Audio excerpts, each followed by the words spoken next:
Hey everybody, I've been getting a lot of requests for an easy finger-picking song, so I chose a classic from Simon and Garfunkel here. Capo at the 3rd fret to be in the same key as the original. A little bit of practice and you're going to sound great. Check it out.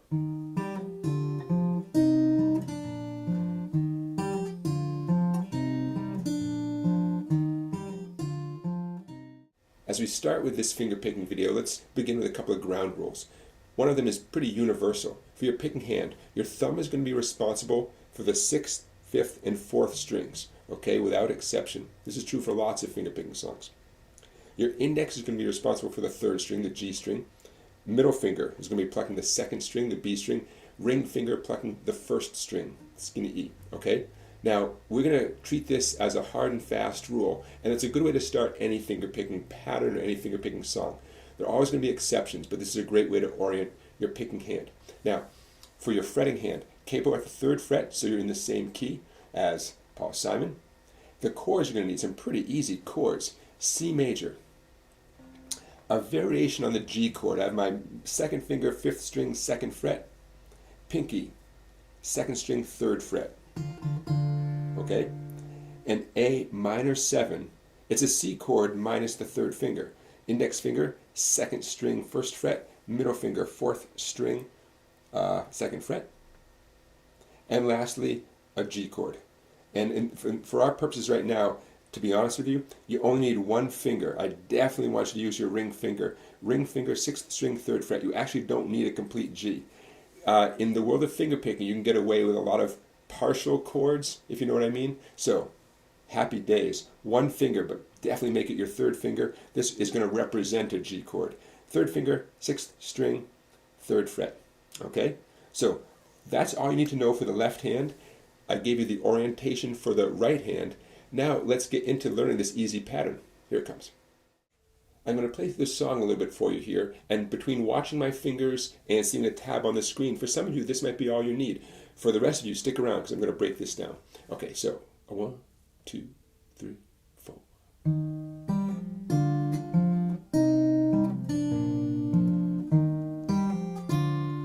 A little faster.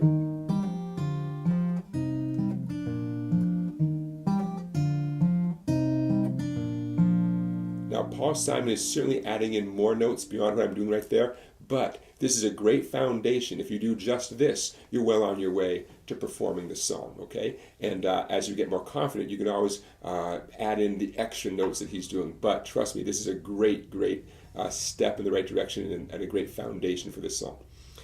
So let's talk about some of the details. The alternating thumb. This is a technique that shows up in zillions of songs. You notice that for the most part, my thumb is alternating between the 5th string and the 4th string. Hear that? And then on the 1-finger G chord, it's the 6th string and then the 4th string. C. And then G. Now, being confident about those alternating thumb strokes, simply being aware that the thumb is following this pattern is super important, okay? Gives you a great foundation for fingerpicking this tune and lots of other tunes, okay? Now, I want you to think of this tune as really 4 small jobs. The C, the G/B, the A minor 7, and then the 1-finger G. 4 small jobs, okay? That repeat over and over again. So let's talk about them one at a time. C major chord, thumb stroke, and then a pinch. Job number 1, that's it, it's done. Thumb stroke on the 5th string, and then a pinch, thumb on the 4th string, ring finger. Definitely use your ring finger, this is important. Ring finger on the 1st string. And I'm pinching both of those. The job is done. Okay, job number 2, that G/B chord. It begins with a pinch, and then a 2nd thumb stroke. So we have the pinch on the 5th string with a thumb, and the 2nd string with your middle finger. Definitely use your middle finger over here. And then the follow-up thumb stroke on the 4th string. Okay, there's job number 2, you're done. By the way, there's no fancy timing here. I'm going to start from the C chord. Did you notice how all that is nice and even? Bum, bum, bum. Okay, there's nothing fancy about that. You're just like a clock going tick, tock, tick, tock. Now, on the A minor 7, there is a little bounce. Check this out.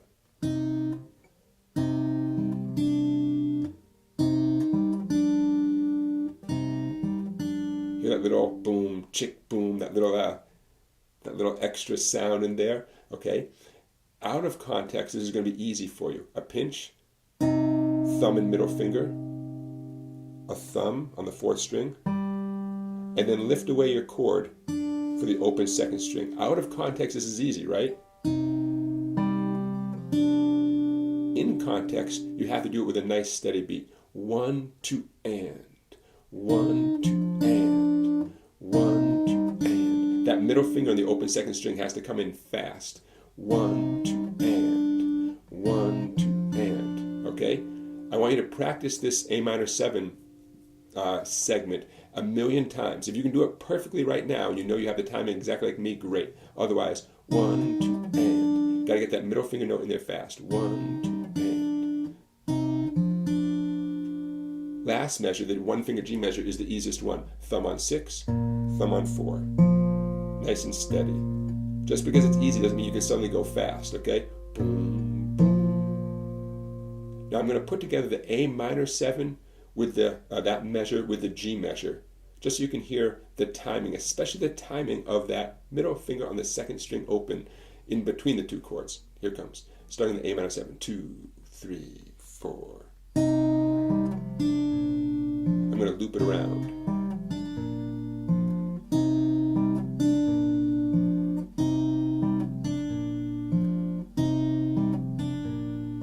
I want you to think of the thumb strokes as tick, tock, and that 2nd string open with the middle finger right in between the A minor 7 and G, that has to land exactly in between the 2 thumb strokes. You cannot slow down your thumb strokes just to get that note in there. It's the only note in this song, in this pattern, that happens in between thumb strokes. And you got to get it in there fast. I can't emphasize that enough. The only thing that you're going to struggle with, if you struggle with anything in this, is the timing of that note. That's my prediction from the beginning.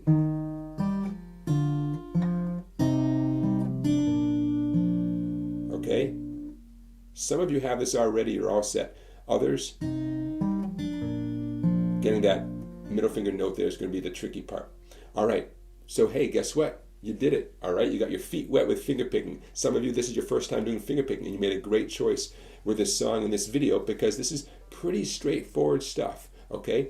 There probably aren't too many songs out there that are popular songs as simple and straightforward and short and repetitive as this song is. I'm not saying it's easy, but it has a kind of clarity to it, right? It's clear what your job is. You're still going to take some practice, but it's clear what your challenge is. Okay, so there you have it, everybody. You did it. Thanks for watching. Don't forget to give this video a thumbs up. Don't forget to subscribe to my YouTube channel. YouTube keeps track of all those subscribers, and they give me a big pat on the back when new subscribers show up, so thank you. And also, I have a website with a lot of finger picking videos that you're going to want to check out, so please check out Songbike for more videos that you cannot find on YouTube. In the meantime, check out the playlist that contains today's video and 300 plus more. It's called 365 Riffs for Beginning Guitar, and it's there on my YouTube channel, that playlist. Tons and tons of videos like this one that will show you lots and lots of fantastic songs. So, all right, everybody, thank you for watching. I'll see you for another riff of the day tomorrow.